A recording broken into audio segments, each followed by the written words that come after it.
Pode tomar o seu assento aqui, porque agora é hora da nossa entrevista com os candidatos ao governo. Por isso que eu vinha falando desse assunto, dessa polarização. A gente vai começar por isso, então. Apresento a vocês o candidato do PSOL ao governo de Santa Catarina, Leonel Camazão, um jovem jornalista.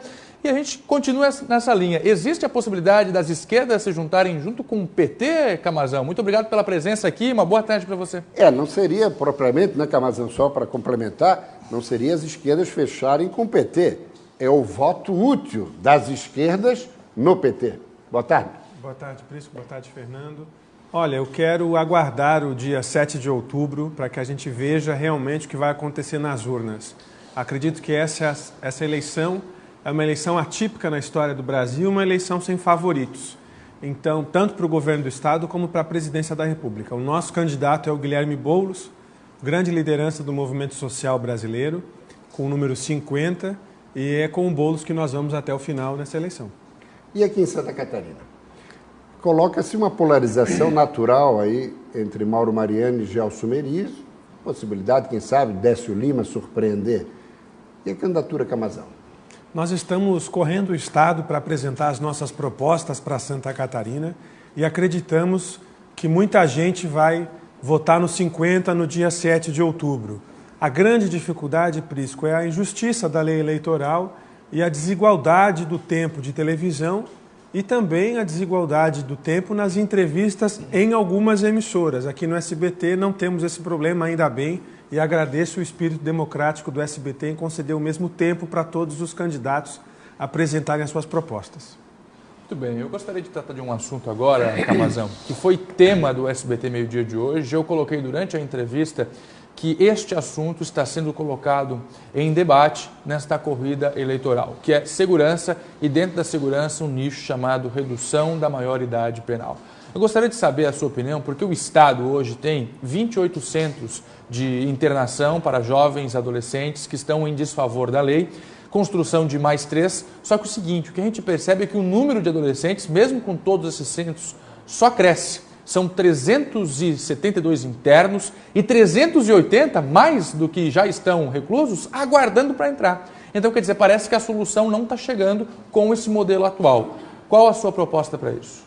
Fernando, a solução não está chegando porque a solução não é construir mais cadeias nem mais centros de reabilitação para menores de idade. A solução é investir em educação.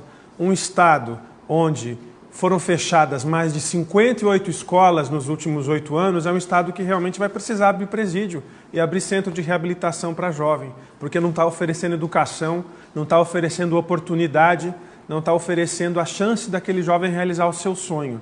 Então, a solução para a segurança pública não é mais repressão, não é cadeia. A solução para a segurança pública é acesso aos direitos, aos serviços públicos essenciais, como educação, saúde, assistência social e também ao ensino, porque nós vivemos num estado hoje que tem 64 mil jovens fora do ensino médio. Estamos num dos estados que mais tem evasão escolar no país. Aí não tem como, entende? Então, o problema ele é muito mais embaixo do que apenas uma questão de quantos prédios nós temos para encarcerar jovens. Continuar fazendo essa política é enxugar gelo, não vai resolver nada. Mas o policiamento ostensivo é importante, né, Camazão? Com toda certeza, nós acreditamos que o papel da polícia militar é justamente fazer essa questão do policiamento ostensivo, de estar coibindo o crime em geral no momento que ele está acontecendo. Agora, se nós não investirmos na polícia civil e na inteligência, também não resolve, também vamos continuar enxugando gelo. O atual governo, no ano passado, deixou de entregar 10 mil laudos periciais no Instituto Geral de Perícias, ou seja, essa parte que faz a questão de DNA, de digital, de rastilho de pólvora nas mãos, toda essa parte científica das investigações, 10 mil laudos não foram feitos. Por quê? Porque não tem pessoal, porque não faz concurso público há mais de 10 anos. Então, muito se pergunta como vai resolver o crime organizado. Falo, o crime organizado você não resolve só com polícia militar. Se você não investir na inteligência, não vai resolver. Agora, Camazão, o PSB tem batido na tecla da estatização do poder público. Não está na contramão da história? O PSB ou o PSOL? Pessoal. Pessoal. Prisco, a nossa política, na verdade, é que nós precisamos garantir aquilo que é do povo brasileiro e catarinense. Nós somos contrários a privatização de serviços que são estratégicos no mundo globalizado. Por exemplo, o governo Michel Temer. Nós estamos sentados em cima da terceira maior reserva de petróleo do mundo. O que faz o governo Michel Temer? Privatiza. Quem está comprando? As estatais da Europa. Não é a iniciativa privada que está comprando. Então veja, é um projeto de entregar o nosso país para o estrangeiro e fragilizar o Brasil, que vinha numa crescente nos últimos 15 anos de ser um dos países mais importantes no cenário internacional. Agora o mundo voltou a nos considerar uma república de bananas por causa do desgoverno do Michel Temer. Então nós precisamos garantir que aquilo que é estratégico seja público. Energia não se vende, água não se vende, saúde não se vende, petróleo não se vende. Mas olha o que aconteceu com a Petrobras, né? O que aconteceu com a Petrobras é fruto da corrupção, em especial do PMDB, que foi quem geriu a Petrobras por tantos anos. Mas mais do que isso, Prisco, a questão da corrupção, ela independe se é público ou privado. Vejam vocês a questão da Operação Lava Jato. A Odebrecht é estatal? A UTC é estatal? A Brasil Foods, na operação A Carne é Fraca, é estatal? Não são da iniciativa privada. As empreiteiras envolvidas na Operação Moeda Verde, na Grande Florianópolis, são estatais? Não são. Então a questão da corrupção, ela ocorria no Brasil e ocorre até hoje por conta do modelo de financiamento de campanhas, onde as empresas privadas patrocinavam os seus candidatos e depois de eleitos eles faziam o que elas queriam. Nós estivemos na linha de frente contra o financiamento privado das campanhas e uma decisão judicial acabou com isso no Brasil, o que é bom, mas nós sabemos que ainda é insuficiente, porque precisamos estar de olhos abertos em relação ao Caixa 2 e a outras despesas que vão por fora ali da prestação de contas oficial. Mas acabou o financiamento privado, mas chegou o fundo eleitoral. Que é uma excrescência tão grande quanto o fundo partidário. Estamos falando aí de quase 3 bilhões de recursos públicos. E que são destinados àqueles que já estão na política, favorecendo aqueles que já estão comandando. Privilegiando, né? Impedindo que novos nomes apareçam. E aí, Camazão? De fato, Fernando. Inclusive o PSOL no Congresso Nacional, através da sua bancada de deputados, voltou contrário a este modelo do fundão eleitoral. Nós defendemos o financiamento público de campanha, mas com uma diferença muito grande em relação a isso que foi aprovado. Tanto no volume de recursos, deveria ser muito menos recurso, quanto a divisão do recurso. Para vocês terem uma ideia, de 1,7 bilhão que está sendo destinado aos partidos políticos nas eleições, o PSOL recebeu 1%. Quem está concentrando essas verbas são os 3 ou 4 maiores partidos do Brasil, que ficaram aí com quase 40% desse valor. Muito bem, já que a gente está nessa linha de terceirização, enfim, o serviço público, o funcionalismo público, o senhor já se mostrou contrário e criticou, inclusive, alguns candidatos que se posicionaram com relação a cortes, né, de secretarias, enfim, de cargos comissionados.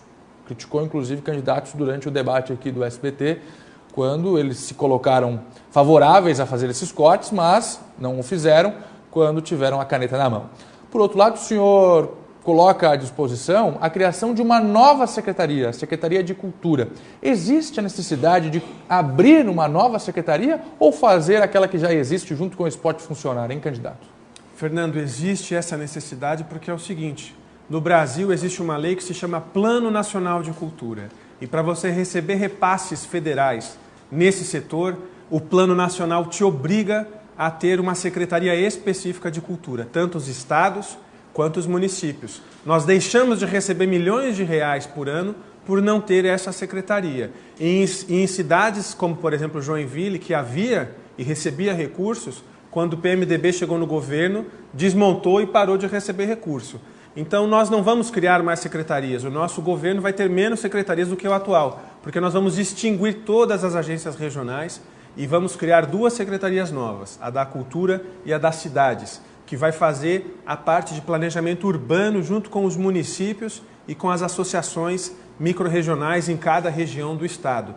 Mas no saldo geral vão ser menos secretarias, porque as agências regionais, essas sim, consomem quase 700 milhões de reais do orçamento público por ano, apenas para colocar vários partidos na estrutura do governo em troca de apoio na Assembleia. Essa politicagem no nosso governo, no governo do Camazão, vai acabar. Mas é importante também enxugar o tamanho do Estado brasileiro e catarinense, não lhe parece? Prisco, me parece que é preciso enxugar na estrutura administrativa, mas é preciso ampliar na ponta. Enxugamento pelo enxugamento. Atividade meio. Na atividade fim. Eu digo, enxugar a atividade meio. Sim, justamente. Por exemplo, as agências regionais, se nós extinguirmos, é um enxugamento.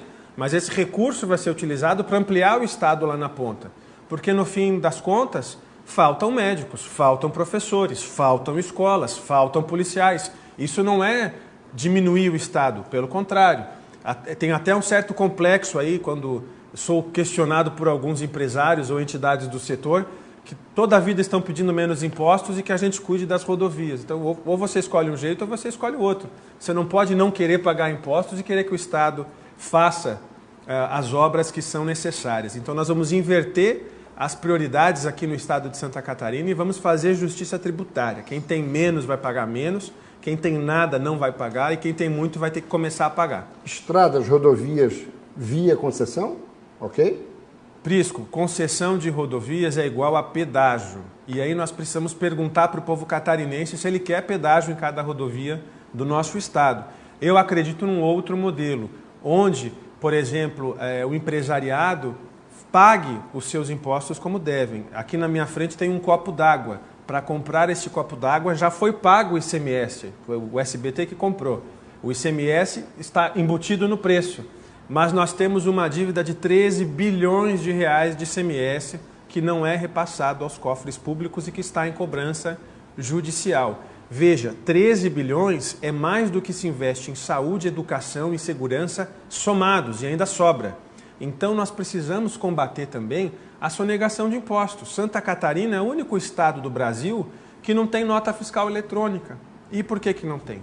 Se tiver, a sonegação vai ser menor. Candidato, última pesquisa do DIEESE coloca que Santa Catarina tem cerca de 250 mil desempregados. É bem verdade que o estado se coloca bem no ranking nacional, o segundo estado com a menor taxa de desemprego. Mesmo assim, para a gente que trabalha com jornalismo, que conta a história dos catarinenses todos os dias aqui, a gente percebe que na prática esses números são um pouco diferentes. Muita gente na ilegalidade, tendo que abandonar o emprego para fazer uma outra atividade sem carteira assinada, ou, além da carteira assinada, tem que se virar com mais 2 ou 3 conhecidos bicos para pagar a conta no final do mês. Quer dizer, embora os números ainda pareçam ser positivos, na prática o catarinense está sofrendo com a crise econômica. Qual o seu plano para gerar emprego? Porque índice bom de desemprego é 0. Fernando, nós acreditamos que o indutor do desenvolvimento e da geração do emprego deve ser o Estado, porque é o Estado que vai direcionar e mostrar o caminho para onde nós vamos seguir. Tem setores da economia importantíssimos que são completamente abandonados aqui em Santa Catarina. Nós falávamos há pouco da questão da cultura.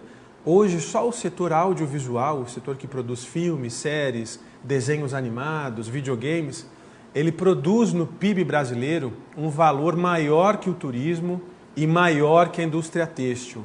Eu tenho 2 filhos pequenos, eles assistem desenhos animados nesses canais pagos, Netflix da vida. Muitos dos desenhos que hoje passam nesses canais e que são desenhos famosos no Brasil, são produzidos aqui em Blumenau. E ninguém sabe disso. Então nós precisamos resgatar essa política cultural porque ela gera muitos empregos, ela gera renda, gera desenvolvimento humano e, mais do que isso, fortalece a nossa identidade cultural e não nos deixa refém do eixo Rio-São Paulo. Investir na nossa cultura é investir no futuro dos nossos jovens e do nosso Estado.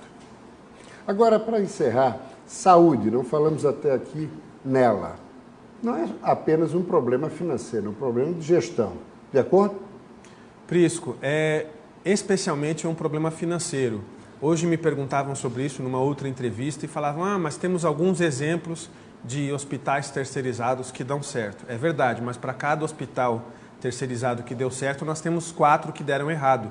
No Brasil, a terceirização da saúde virou uma porta aberta para a corrupção no Brasil. A Operação Lava Jato no Rio de Janeiro investiga o desvio de 700 milhões de reais em hospitais que foram terceirizados por meio de OSs e nós precisamos resgatar a capacidade de investimento do nosso Estado na saúde. Aqui no Estado, o hospital terceirizado que está melhor do que o público é porque o governo bota mais dinheiro. O problema, então, não é a gestão, mas sim os recursos que o Estado repassa para cada hospital. Camazão, muito grato pela presença e sucesso aí na empreitada. Muito obrigado, obrigado Fernando, obrigado Prisco.